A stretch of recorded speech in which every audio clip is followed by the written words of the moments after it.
Hello and welcome to this edition of Legislative Update. My name is Tom Ayres, Senior Staff Writer with the Vermont Standard newspaper in Woodstock. And my guest, as always, is Representative Tesha Buss, who represents Woodstock, Plymouth, and Reading in our state legislature. Hello again, Tesha. It's good to see you. Great to see you. Thanks for having me back. Sure. And today we're going to chat about an annual event that occurs at the House each year, hosted by the Speaker of the House, in this case, Jill Krowinski from Burlington.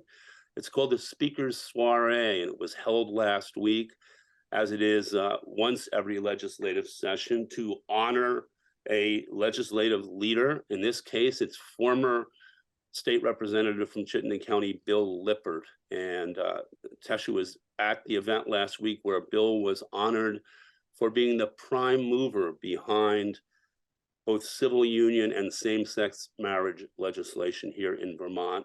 And I should say that, as is often the case with legislation like this, Vermont was a nationwide leader in the implementation of civil unions and same-sex marriage. Going back now some 20 years ago or more to the civil union time frame. So tell me a little bit about, tell our viewers a little bit about the event last week and some of the things that were said about Bill by the speakers. Yes. So Jill Krowinski, obviously, she was the MC for the evening, being the Speaker's soiree. And she also brought up other past speakers, Gay Symington, Mitzi Johnson, and Shap Smith. So they all had amazing stories to tell about Bill. And what was so significant to me being a new legislator is that Bill was fearless. It was not a caucus priority. So he had to engage in really constructive and positive relationships with his entire house.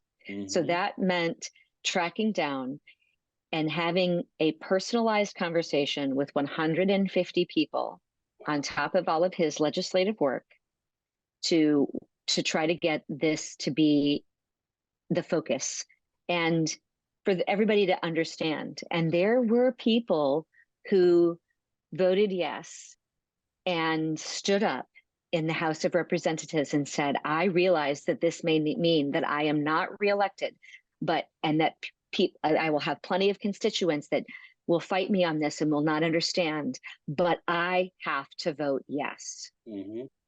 And it just, if you're called to public service and you really want to make the world a better place, which I'm sure we all do, there's going to be this difference of opinions, and it's very challenging to sit and be rock stable with your morals and your values, even when it may not be what your entire constituent base wants.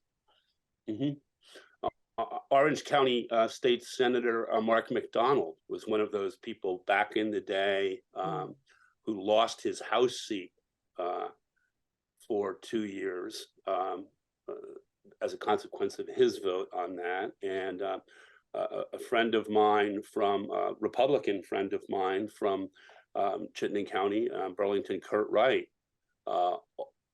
almost lost his seat over that. And he cast the deciding vote on civil unions. So I remember it as in a very, very contentious and divided time. And I remember Bill's leadership role very, very well. Bill is not serving in the legislature. Do you happen to know how long ago he stepped down? I believe it was either in the midst of COVID or because he was the one guest of Becca Ballant at her inauguration. Really? Yes. Yeah. Wow. And she wanted him to be there because of all of his amazing work, and they worked together a lot on this. So he spent over 20 years. I mean, his first story was I believe in 1995 or in the mid 90s with a speaker that they call Obi, and Bill Wachowski. Yeah. Yeah. and Bill was trying to get $25,000, and Obi said, "Here are the nine." It was either 9 or 12 things. He goes, "And this is what you have to do. And if you do all of these things, then I think we can get you $25,000," which, sounds like just nothing in Yeah. today's Well, yeah, budget. yeah, yeah, yeah. But he was tenacious, Bill was. And if you wanted to get something done, he was the person to get it done without a doubt. Yeah. The reason there were 4 speakers there, as I understand it, 3 former speakers plus Joe Krawinski, is because each of those speakers had worked with Bill over the course of the evolution of civil unions and same-sex marriage, and there's quite a lineup of Mitzi and Gay and Shap, a pretty powerful lineup. So does the entire legislature attend the speaker's soiree, or is it predominantly the Democratic contingent, or how does I that believe work? it's predominantly whatever party that the speaker represents. Exactly. Yeah. Yeah. So somebody called it this. There was a Republican friend of mine that called it the secret soiree. You're welcome to attend. All That's right. what I So said. I said, member from Fairhaven, like, come on over. yeah, absolutely, absolutely. Yes. Are there any issues that, I'm sorry? You go ahead. Okay. Are there any issues that Bill was associated with over the years that are still on the legislative docket today that you're aware of? Did he reference anything of a more contemporaneous nature at the presentation last week? He didn't specifically state that, but we had, the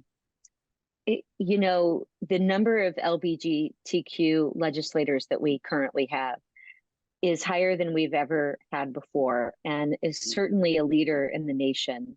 And we have still a lot of discrimination to contend with. Some of it's happening even in our schools, even though I see so many kids that are kind of almost blind to the fact that there even needs to be discrimination at all. But then some kids are very powerfully directed towards discriminating. And so we still have work to do, even with our younger generation who, we just watched, my daughter and I just watched a movie that Disney put out with a gay male protagonist. And it didn't get a lot of box office success because it wasn't marketed well, but it was an extraordinary movie. And that was a complete side story to, the actual action. And after the movie was over, my daughter made no mention of it. So, yeah,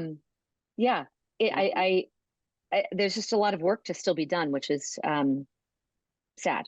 Yeah, and it's manifested itself in schools.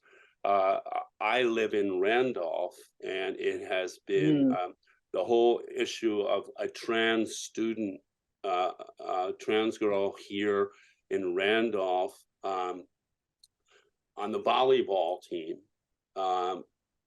was harassed by a teammate, and the teammate's family has actually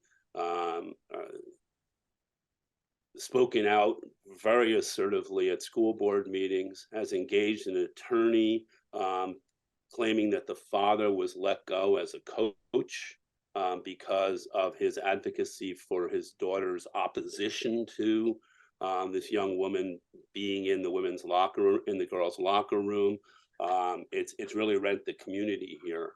And it was actually a central issue in the House race here or in the Senate race, I should say here, for Mark McDonald's seat, a fellow named John Clark, who 2 years ago ran against the Governor Scott, in the Republican primary to Governor Scott's far right. So this whole issue is really percolating around the state, and certainly right here in my home community, without a doubt. Is there legislation afoot to address some of this bias and discrimination issues? I'm not sure what can be done at the legislative level, except a lot of public education, but I don't know if there's anything that can be done at the legislative level. Are you aware of? Not exactly. Yeah. I mean, we are working very hard to make sure that everyone is following Act 173, which was passed a few years ago. And in there, every school is mandated to have equity and inclusion, and policies surrounding that. But how they are implemented is local control. And that's what really, so from a school perspective, that can be really challenging, because everybody's idea of what that means on a local level could look very different throughout 300 plus schools. Absolutely. So, the leadership behind education can be very challenging in that too. Just, are we going to take on school construction? And how does the blend of public dollars going to independent schools and public schools, who's that visionary when all the local control can look so chaotic and erratic?